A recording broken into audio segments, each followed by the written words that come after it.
My second week in the Philippines started off with a peaceful morning. The waves were crashing, the morning birds were calling, and the sun was peeking from the horizon. And my first day was just getting started.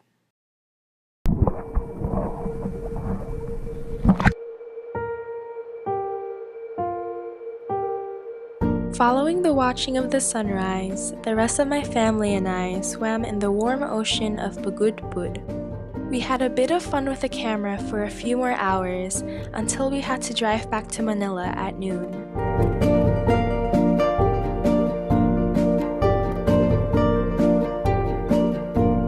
On the drive back, we visited the Bangue wind farm of Ilocos Norte. It consists of 20 wind turbines stretched out in a row facing the West Philippine Sea. We also visited the Carpo-Puruan rock formation, the white rock formation of Burgos, which has been sculpted by strong winds and sedimentation. The formation was beside the Bangue wind farm, and the two sites formed such a stunning scene. After that was the 8-hour drive back to Manila. It was nice to finally come back home, settling on familiar streets and resting our bodies after traveling for so long.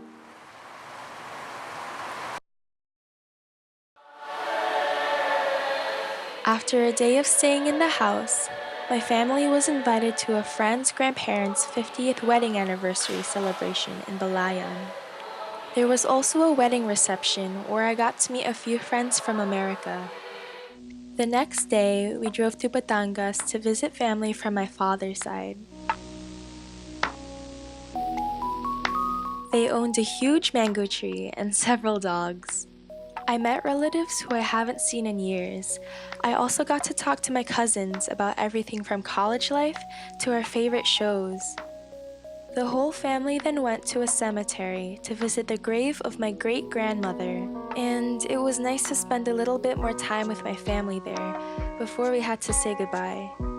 I try not to take these drives for granted, not only for the picturesque mountains or sunsets, but for they allow me to meet loved ones who live miles away.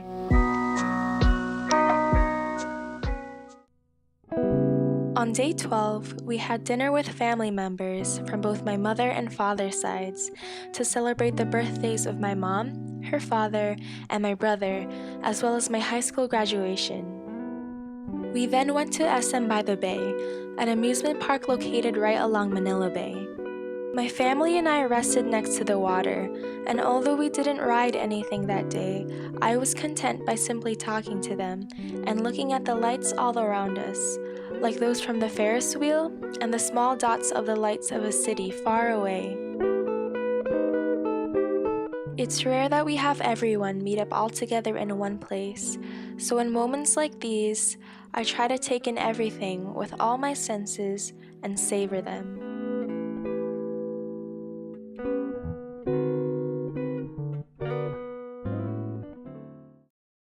The weather was getting pretty hot in the Philippines, so a couple of days later, we decided to go to SM Mall of Asia in Pasay.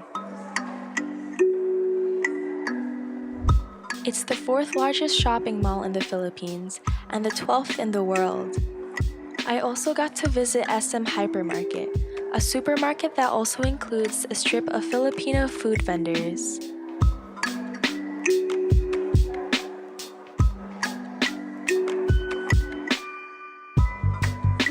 Nothing happens much the next day because the heat wave was only intensifying while my brother and I sat through grueling traffic to sleep over at our aunt's house. It took us about 4 hours to get there. The very next morning, my cousin took me to my first ever yoga class, and it was pretty life-changing. It was definitely hard to keep up with the others who were more experienced, but that class made my world a little brighter.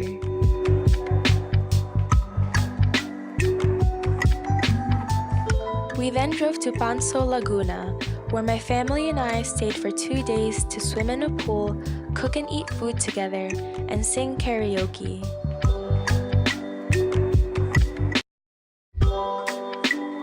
One one of my favorite parts was watching the mountains nearby from the porch.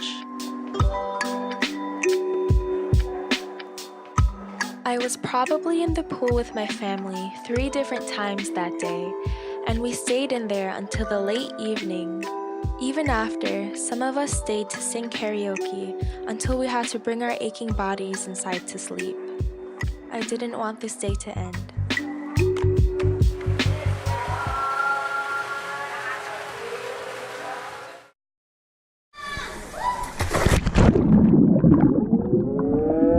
We swam some more before leaving to visit UP Los Baños, a public university established in 1909. The university comprises of several landmarks, including the Thai Pavilion, the Nihon Koen, a traditional Japanese garden, the Torii, a large red centerpiece, and the oblation, a symbol of selflessly offering oneself to their country. UP Los Baños is like a school within a forest. I found students sitting under trees or playing with their friends at Freedom Park, a wide expanse of land. There's also the Tree of Fertility, which is famous for its spacious canopy. I fell in love with the simple, natural environment of UP Los Baños, as well as Los Baños in general. When it started raining on the way back home, I started thinking about what I've been doing the past 2 weeks in the Philippines, and most of it was being spent with family. And isn't that the most important part? With my second week already done, and my time in the Philippines almost coming to a close, I wanted to make sure I was getting the most out of my last days there. And looking back, I think I did.